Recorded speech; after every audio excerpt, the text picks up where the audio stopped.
Hello everyone, it's me Rafika and welcome to my new video. আজকে আমি share করতে যাচ্ছি আম্মুর হাতের মজাদার কাচি বিরিয়ানি। ফার্স্ট অফ অল আম্মু জয়ফল আর জয়ত্রীগুলোকে বেটে নিচ্ছে। আম্মু অন্যান্য মশলাগুলোকে বাটেনি, কারণ এগুলো আমাদের আগে থেকে গুঁড়ো করা ছিল। আপনারা দেখতেই পাচ্ছেন আম্মু অনেক সুন্দর করে মিহি করে বাটছে। মূলত এই বাটা মশলাই কিন্তু রান্নার স্বাদ দ্বিগুণ বাড়িয়ে দেয়। মশলা বাটার পরে আম্মু মাংসগুলোকে খুব সুন্দরভাবে ক্লিন করে নিয়েছে। দেন আম্মু তাতে লবণ দিল। এরপরে এক এক করে সব মশলাই দিয়ে দিচ্ছে। এখানে কিন্তু আম্মু নিয়েছে কুরবানির গরুর মাংস এবং তাতে দিয়ে দিল এখন আদা বাটা। মাংসটা কিন্তু বেশ অনেকক্ষণ মাখিয়ে রাখতে হবে। এরপরে আম্মু দিয়ে দিল গরম মশলা। গরম মশলার মধ্যে কিন্তু অনেক ধরনেরই মশলা থাকে। এরপরে দিয়ে দিল মরিচের গুঁড়া। মাংসটা যেহেতু অনেকক্ষণ রাখতে হবে, তাই আম্মু ফার্স্টেই মাংসের প্রসেসিংটা করে নিয়েছে। এরপরে আম্মু দিয়ে দিল তেল। আর রান্নার টেস্ট কেমন হবে সেটা কিন্তু ডিপেন্ড করে রান্নার কালারের উপরে। একটা প্রবাদ আছে না, আগে দর্শনদারি তারপরে গুণ বিচারি। ঠিক সেরকমই মানুষের মাইন্ড আগে থেকে 50% সেট হয়ে যায় রান্নাটি ভালো হবে নাকি খারাপ হবে। আফটার দ্যাট আম্মু 2 বাটি টক দই দিয়ে দিল। এরপর আম্মু খুব ভালোভাবে সেগুলোকে মিক্সড করতেছে। মিক্সিংটা কিন্তু খুব ভালোভাবেই করতে হবে। এরপরে আম্মুকে দেখিয়েছিলাম মাংসগুলোকে 2 ঘন্টার জন্য রেস্টে রেখেছিল। আমাকে যদি কেউ পার্সোনালি বলে তোমার কাছে কার হাতের রান্না বেস্ট লাগে, আমি বলবো আমার মায়ের হাতের রান্নাই বেস্ট।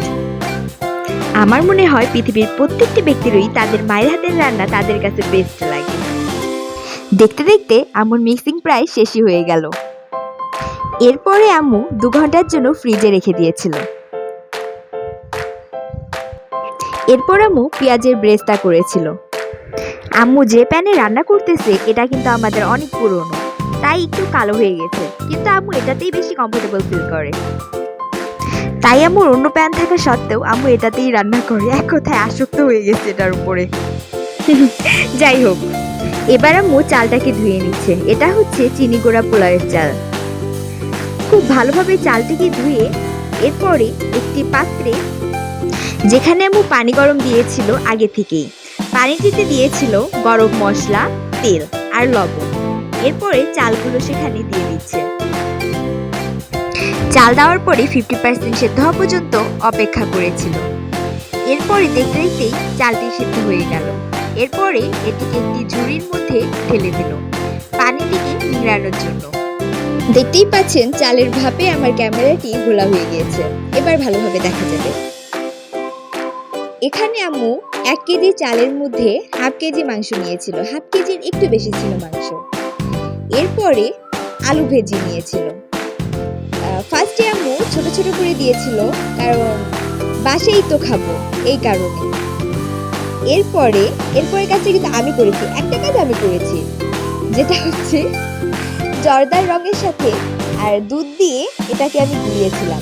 পুরো রান্নায় আমি শুধু অতটুকু কাজই করেছিলাম। এবার আম্মু ফ্রিজ থেকে মাংসটিকে বের করে নিয়ে এলো। তারপরে রাইস কুকারের বাটিটিতে আম্মু মাংসগুলোকে ঢেলে দিয়েছিল।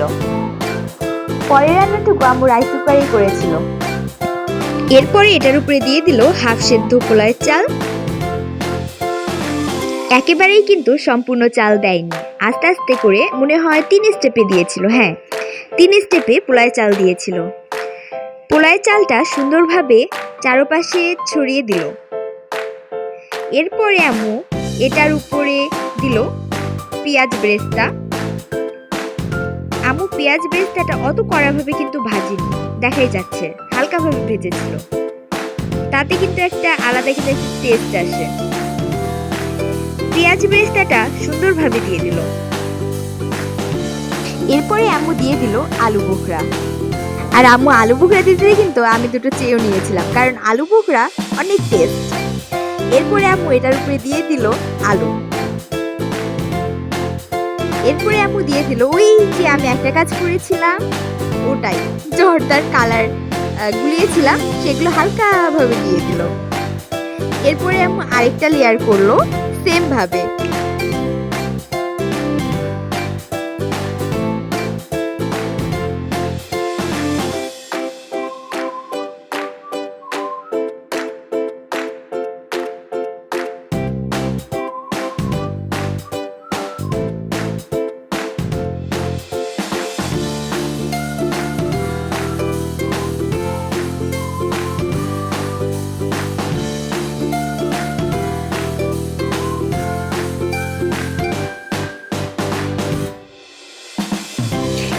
ফার্স্ট লেয়ারের সময় যেমন আলু বোখরা চেয়ে নিয়েছিলাম, ঠিক সেরকমই এবারও আমি চেয়ে নিয়েছিলাম। আর আলু বোখরার সাথে একটু লবণ আর একটু সরিষার তেল মিক্সড করে খাবেন, দেখবেন কেমন টেস্ট। ওয়াও, দেখতে কিন্তু দারুণ লাগছে। এই বিরিয়ানির প্রসেস লং টাইমের হলেও কিন্তু অন্যান্য বিরিয়ানির থেকে এই বিরিয়ানিটার স্বাদ ভিন্ন। দেখতে দেখতে আম্মুর সেকেন্ড লেয়ারও শেষ হয়ে গেল। এরপরে লাস্ট। এরপরে কিন্তু আম্মু এটাকে ঢাকনা দিয়ে দিবে।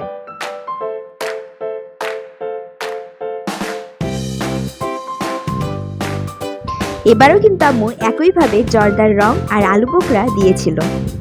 দেখতে কিন্তু জাস্ট ওয়াও।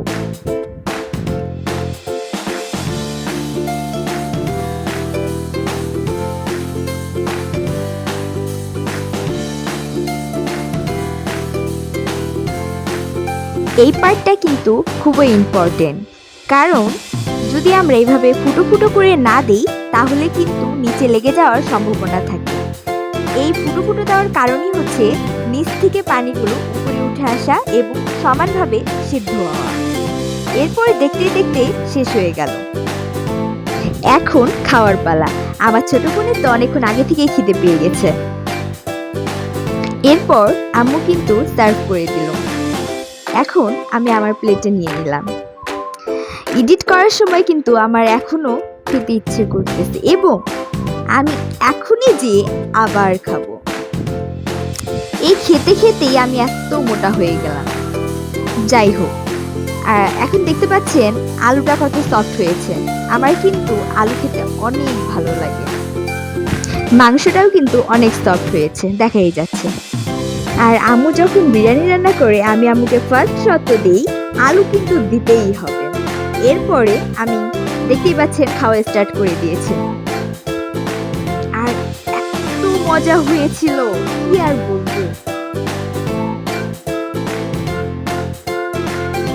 দেখতে দেখতে আমার খাওয়া শেষ হয়েই গেল।